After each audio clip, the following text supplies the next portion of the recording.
Hey, what's up guys, it's your boy Control, and today I'm here to talk to you guys about my rank 1 Legend Egg Druid guide. So this is a really great deck that I kind of revitalized, brought back to the wild meta after people thought it was dead. It was actually ranked in tier 4 of the wild meta snapshot, but I believe it's like bottom of 1, top of 2. It's really, really good, and here's my guide on it. And before we jump in, I just want to say a big thanks to Jackie Chan for creating the deck type. It's really, really good, and I'm super happy he did, because now I have something to write on. And the first time I hit rank 1 legend in any mode. So it's pretty great for me. So you might be looking at the deck list and saying, why do you have patches in it? And why are there pirates in Druid, right? Like, why is that there? And the answer is because Pirate Warrior is a good deck and you really want to be able to beat them.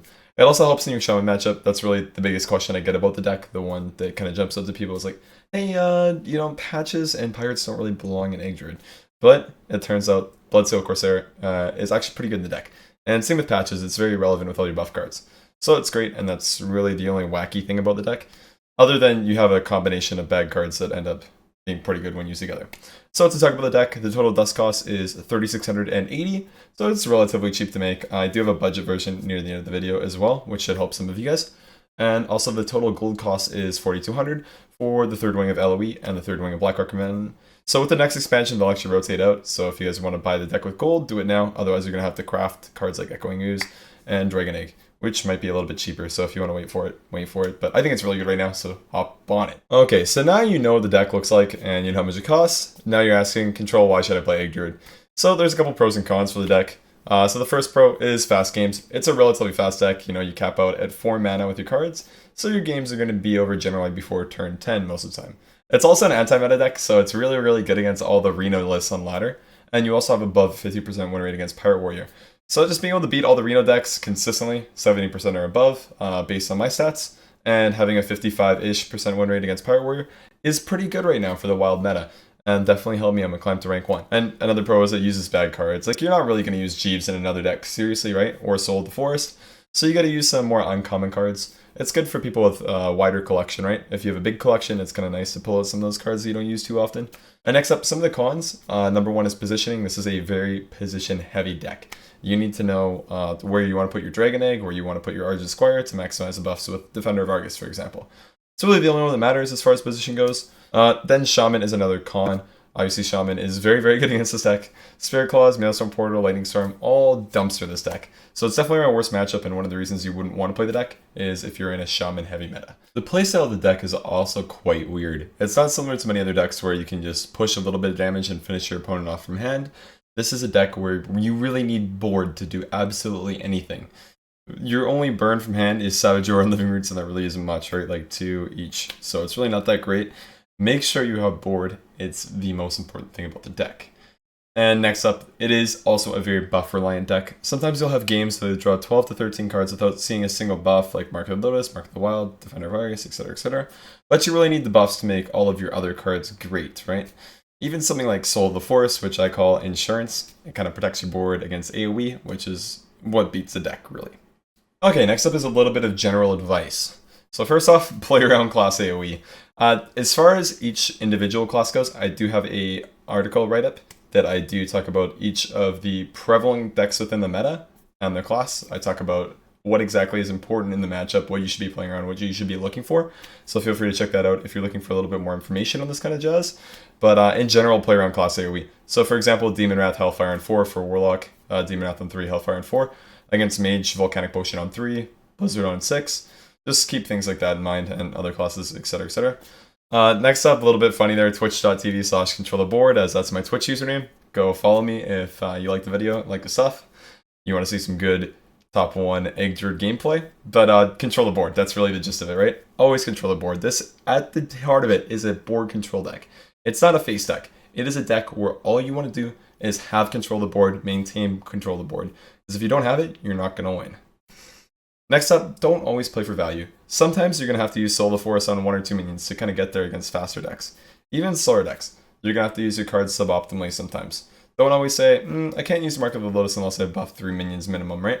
Sometimes you're just going to have to use it on 1, right? It's unfortunate, but it's what happens in Hearthstone, unfortunately. And next up, use Soul of the Forest after Death Rattles are popped. Okay guys, so this is what I'm talking about. You want to be wider with your Soul of the Forest here, so on turn 4, we're going to bop this here. Soul of the Forest, so then we get some more value out of it. trade here, and then value trade here as well to make true silver a little bit worse. And then we're going to pass. Lastly, another general advice tip that I'm going to have, kind of in the image over here, is Echoing Ooze plus Mark of the Wild is 4 mana double Fierce Monkey. You get 2, 3, 4s with taunts. It's pretty cool and one of the nice things you can do against aggressive decks. Okay, so next up is a general mulligan. This stands true for almost every single matchup. Going first or second doesn't really matter. What you're going to want to start your hand off with are playable minions. So what you're looking for, cards like Argent Squire, Bloodseal Corsair, Dragon Egg, Living Roots, Sir Finley. So all your ones are great. Most of the time you can get away with keeping Haunted Creeper and Nerubian Egg even without a one, just because they're so insane by themselves. Even on the play where you have no one drop. It's just like Haunted Creeper, Nerubian Egg, and toss the other 2 cards, still fine. And the patches with the big X, don't draw patches, okay? Don't be a bad player like me. Make sure you pull them from Bloodseal Corsair, because that's why he's in your deck, right? Bloodseal Corsair is really there to just be a better Living Roots, right? Okay, to continue with the general mulligans, when you have minions, I have Dragon Egg as a holder there, but any sort of a minion that synergizes buffs, so like your egg cards, Bloodseal Corsair, any card that helps you out wider, keep Mark of the Lotus, Mark of the Wild, or Power of the Wild, depending on what fits with your hand, but in general, those are the 3 buff cards you're going to want. Against some aggressive decks, Argus is fine too, actually, but for the most part, it's just those 3 you're looking for. And, the little control pride thing, they're just kind of fun. Nice picture of my big face for control. If you're against Reno decks, keeping Soul of Force isn't bad if you have a 1 and 2.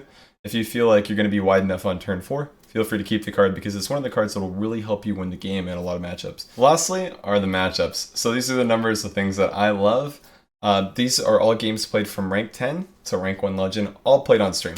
Everything that is tracked here has been played on stream. There are VODs of every single game. Twitch.tv/controllerboard, go to videos and you can see every game I've played. Watch how I talk about every matchup. When I do stream, I am talking through all the plays that I'm making. So Druid's pretty good. Hunter is not really relevant. Reno Mage, very good. Paladin, again, not really relevant. Priest, very good. Again, Reno for the most part. Some Dragon, which is okay. Rogue is, again, not really relevant. Shaman is bad, even though we have a 50% win rate. It's bad. You don't want to queue in a Shaman. I baby rage when I do. Reno Lock is very, very good. Zoo's not a thing. And Pirate Warrior is okay. A little bit above average. For an overall score of 120 wins and 72 losses from rank 10 to rank 1 legend, I'm pretty happy with it. 62% is okay. I actually hit rank 1 4 stars with about 69% win rate on one of the days of my climb, but then we had a little drop back, you know how Hearthstone goes, swings. And yeah, so the little chart again on the left over here just shows how prevalent Pirate Warrior and Reno Lock are really. Same with Shaman, I mean, but Pirate Warrior again is one of the most prevalent decks, so I'm very happy to say that we have above 50% win rate in that matchup, which is very, very nice, right?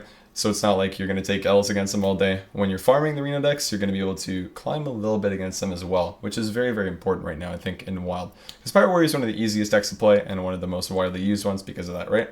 Also, it spreads to higher ranks because, again, easy to use and easy to climb with. So you can use a deck like Egg Druid to have a decent win rate against them while you're actually getting your stars off of Reno decks. So that's the matchups. I do talk about each one in depth in the written guide, so feel free to check there as far as, you know, what cards to be playing around and what cards to look for in the key matchups. Okay, so here is the budget version of the deck over here. Nice, I got this right this time. And we also have Cult Master above me, kind of for fun because we do have it in the list. I don't play it in the list that I think is optimal right now. Just because you want to have a decent win rate against aggro, and it's not really necessary against control in my opinion. Just simply because Jeeves is so strong already. But this is a much cheaper version of the deck, nothing above a common or a rare, which is really, really nice, right? Like you cut the epics, Echoing Ooze, and the legendaries, Patches, and Sir Finley. So you don't run the pirate combo, unfortunately. But you still have a good early game. You sub in an Innervate, double Raven, double Mark of Yasiraj, and a Cult Master. So the deck stays relatively the same, but I think that it's a little bit worse with this iteration, but still playable, and you can likely get legend with it. Okay, so just a little bit about me here at the end. Again, my name is Control. I hit Legend every season in Wild and Standard. I actually just took a semester off uni, so now I will be streaming full-time, meaning I'll be live almost every single day at 1 p.m. PST, and I'll let you guys know whenever I'm not going to be live way ahead of time through Twitter or Discord, so feel free to follow me there and join our Discord server. You can see me live, again, almost every day, twitch.tv/controltheboard. I would really appreciate it if you guys enjoyed the video to come through to Twitch, Let me know if you liked it, or you can just comment here on YouTube too if you don't like Twitch too much. But that's my home. I really enjoy chat interaction, so feel free to come through. Say what's good, say if you enjoyed the video, or if you didn't, what do you think I can build upon? And also feel free to sub to me on YouTube. I am going to try my best to start doing regular videos, whether it's highlights, just highlights or games that I play during the day, or content like this, right, on decks that I've had success with. Again, this is a rank 1 legend egg druid deck on the wild mode, NA server. And again, big shout out to Jackie Chan for coming up with Egg Druid. I probably wouldn't get rank 1 legend right now without it, because it was just such an insane deck at the moment. So I hope all of you guys have a great time climbing, because I think it's an insane deck right now. Hopefully this video doesn't make too many people play Egg Druid though, because then Shamans will rise and then we'll all baby rage together. But you know what, do your part, play Egg Druid, stay away from Shaman. And yeah, thanks for watching guys, appreciate it a lot, and hopefully I'll see you guys on Twitch. Peace out.